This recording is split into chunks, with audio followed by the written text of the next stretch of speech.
Nah, mungkin kamu bertanya-tanya, kamu sudah bekerja keras, kamu sudah mencurahkan waktu, tenaga, dan pikiranmu untuk pekerjaan itu, tapi yang mendapat perhatian, respect, atau bahkan naik jabatan itu bukan kamu. Nah, di sana tentu kamu merasa ada yang salah dengan itu semua. Karena di sisi lain, kamu melihat ada satu orang temanmu yang mungkin tidak terlalu pintar, yang mungkin tidak terlalu kompeten, hanya sering bermodalkan dekat dengan atasan. Nah, semua pintu itu semacam terbuka lebar untuk dirinya. Nah, lantas kamu berpikir, wah, jangan-jangan atasan saya ini pilih kasih, wah, jangan-jangan atasan saya ini nggak fair, nah, jangan-jangan atasan saya ini suka dengan para penjilat dan segala macam. Kalian pasti bilang seperti itu.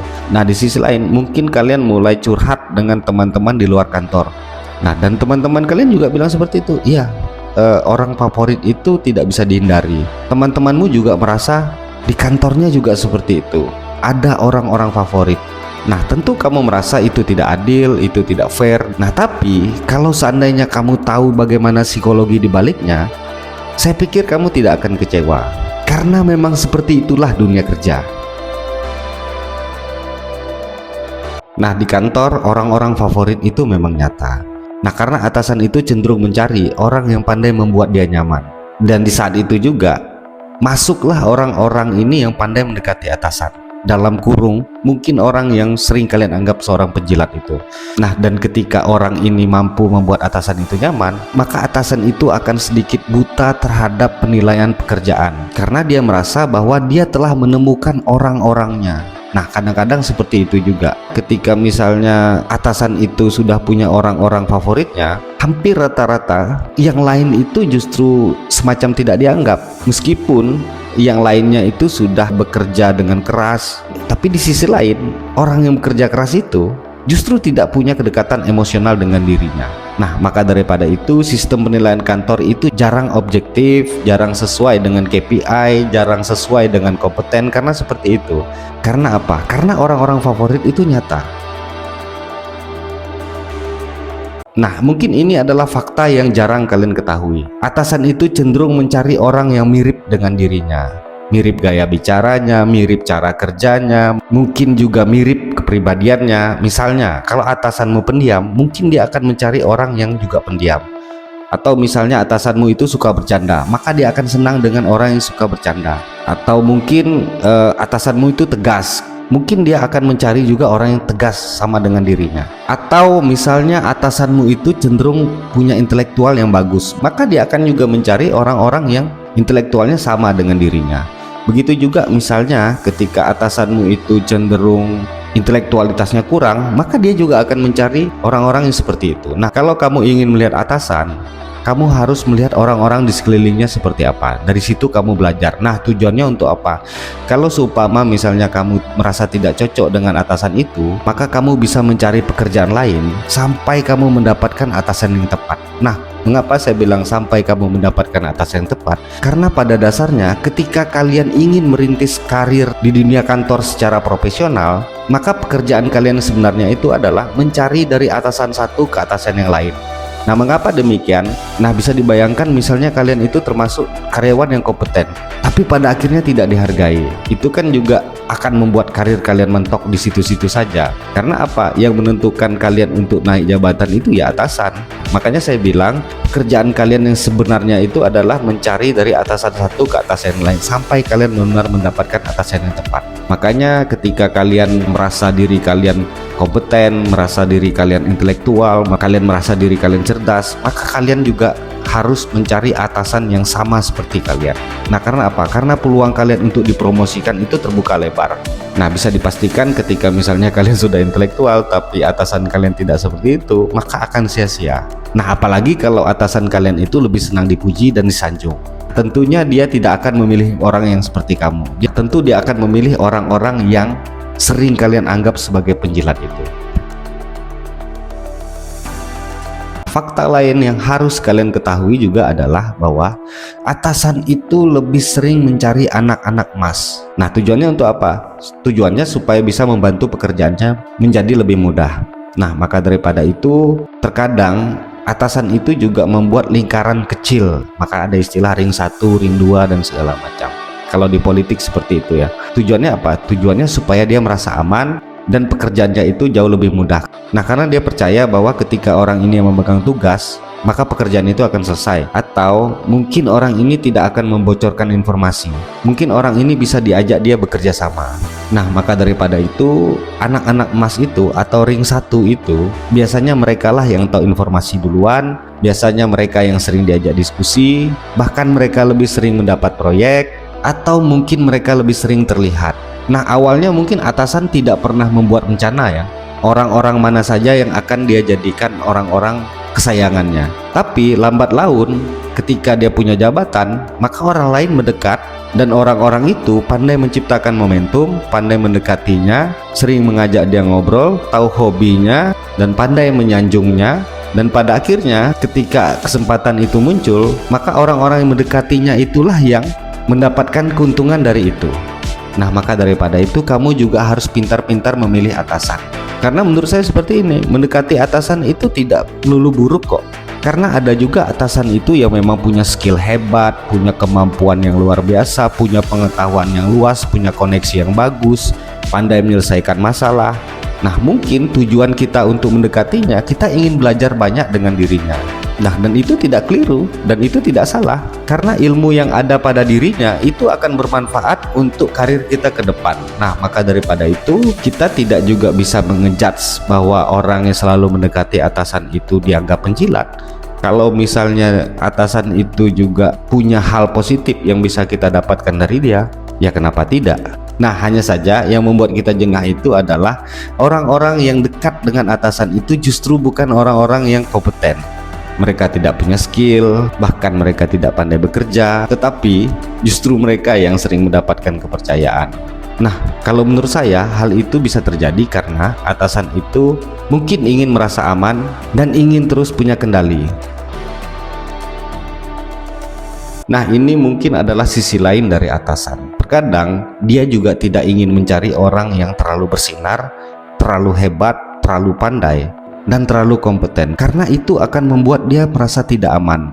Nah, bisa dibayangkan misalnya ketika anak buahnya itu jauh lebih hebat, jauh lebih disukai, jauh lebih pintar, maka hal itu bisa menggeser posisinya.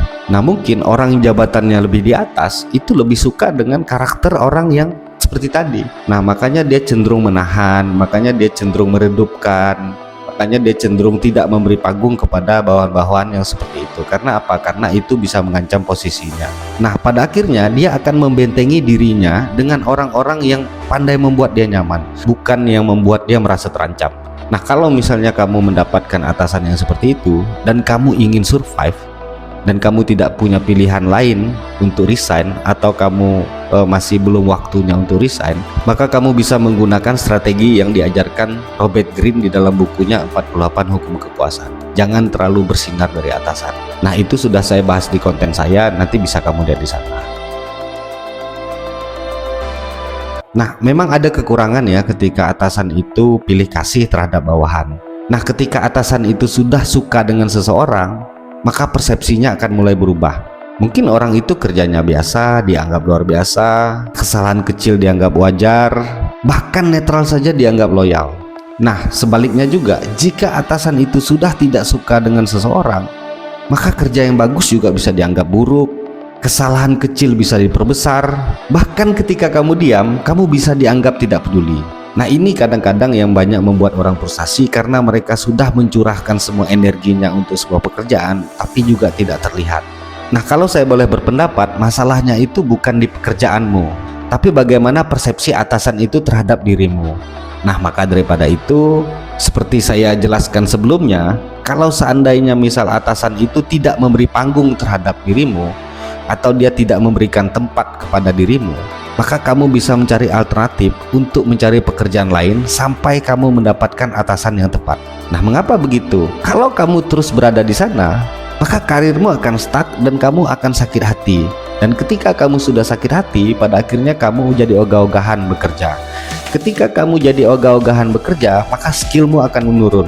Nah, ketika skillmu sudah menurun, maka itu akan jadi habit dan kebiasaanmu. Ketika kamu terbiasa melakukan sesuatu yang biasa, maka di situ orang akan menilai bahwa dirimu itu memang tidak berkualitas. Padahal sebelumnya kamu mungkin sudah punya standar yang tinggi terhadap pekerjaan, tapi pada akhirnya kamu turunkan karena perasaan sakit hati. Maka daripada itu, saya sering bilang di konten-konten saya, ketika misalnya kalian sekarang tidak dihargai, mungkin masalahnya bukan di pekerjaanmu, tetapi mungkin atasanmu atau perusahaanmu yang tidak melihat kemampuanmu. Nah, maka daripada itu, saya selalu bilang bahwa ketika kamu ingin merintis karir di dunia profesional sebagai karyawan, sebagai pekerja, maka tugas yang harus kamu lakukan adalah kamu harus bisa menemukan atasan yang tepat untuk dirimu, karena dari sanalah karirmu akan ditentukan.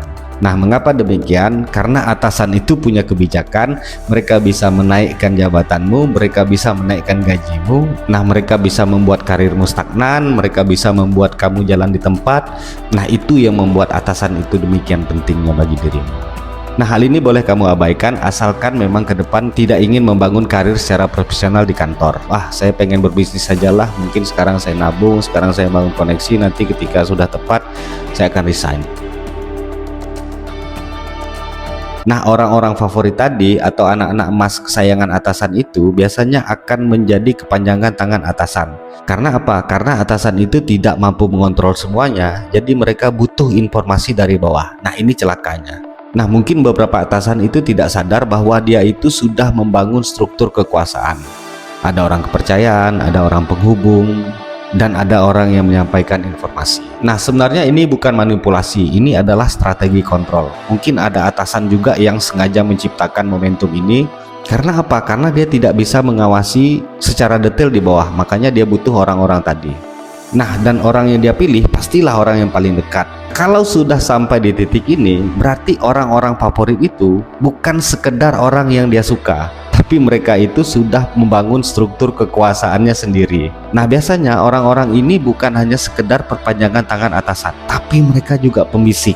Nah, bahkan mereka punya power untuk membisiki atasan bahwa orang mana yang layak untuk mereka dekati, orang mana yang layak untuk mereka buang, dan mungkin mereka akan menentukan orang-orang yang layak untuk dipromosikan.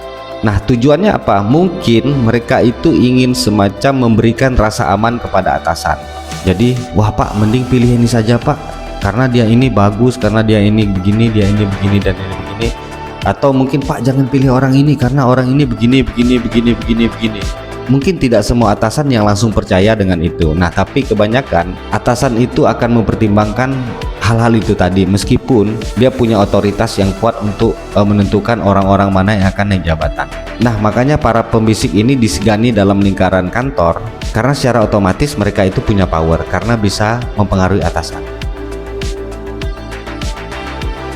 Nah, favoritisme itu kadang menyakitkan ya kawan-kawan. Kalian merasa sudah bekerja keras, kalian merasa sudah kompeten, kalian merasa bahwa kalian total ketika bekerja, tapi ketika promosi itu datang, yang naik justru bukan kalian, justru orang-orang yang dianggap tidak kompeten. Sedikit banyak kalian pasti merasakan tidak adil di sana. Nah, karena pada dasarnya banyak orang yang resign itu bukan karena pekerjaan, tapi karena mereka itu cenderung tidak dihargai. Dan ketika dia merasa tidak dihargai, maka motivasinya itu akan padam. Nah, ketika motivasinya itu padam, maka dia akan ogah-ogahan ketika bekerja. Nah, apabila dibiarkan secara terus-menerus, maka ini juga akan mengganggu kinerja perusahaan. Karena apa? Karena karyawan itu merasa tidak adil. Untuk apa kerja keras? Untuk apa bagus-bagus? Karena atasan itu lebih suka sama si A, si B, dan si C. Sementara kita ya begini-begini saja.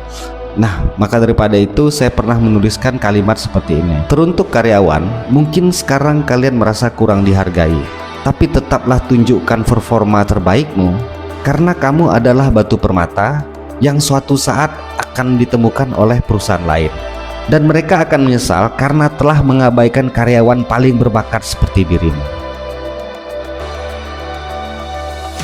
Nah, jika kamu sudah memahami hal ini, maka secara otomatis kamu akan melihat kantor dengan cara yang sedikit berbeda. Di sini kamu mulai paham bahwa di kantor itu bukan hanya sekedar kerja, tetapi juga soal hubungan. Bukan juga soal kompetensi, tetapi juga persepsi. Bukan soal hasil, tetapi juga soal kedekatan. Nah, ini bukan berarti kamu harus menjilat, dan ini juga bukan berarti kamu harus bersikap manipulatif terhadap atasanmu. Nah, yang harus kamu sadari bahwa manusia itu cenderung mengambil keputusan secara emosional. Nah, jika kamu hanya fokus pada kerja tapi tanpa membangun relasi, Nah, mungkin selamanya kamu akan terus bekerja keras tanpa terlihat oleh orang lain. Nah, jika atasanmu pilih kasih, kamu jangan buru-buru menyimpulkan bahwa dirimu itu tidak kompeten, kamu itu tidak pandai bekerja, bahwa kamu itu tidak berkualitas. Mungkin kamu hanya belum masuk ke dalam lingkaran kepercayaannya. Dan itu juga tidak masalah sebenarnya. Maka daripada itu saya berpesan kepada kamu bahwa ketika misalnya kamu anggap bahwa atasanmu itu kurang cocok dengan dirimu, atau tidak sesuai dengan nilai-nilaimu, atau tidak intelek seperti dirimu, atau tidak sesuai dengan yang kamu inginkan, maka tugasmu adalah cari pekerjaan lain sampai kamu benar-benar mendapatkan atasan yang tepat. Karena apa? Memilih atasan itu sangat fatal bagi karirmu, karena dia yang punya kebijakan untuk memutuskan apakah kamu layak untuk terbang atau kamu tetap menjadi hamster yang berlari di dalam kandang tapi tidak kemana-mana.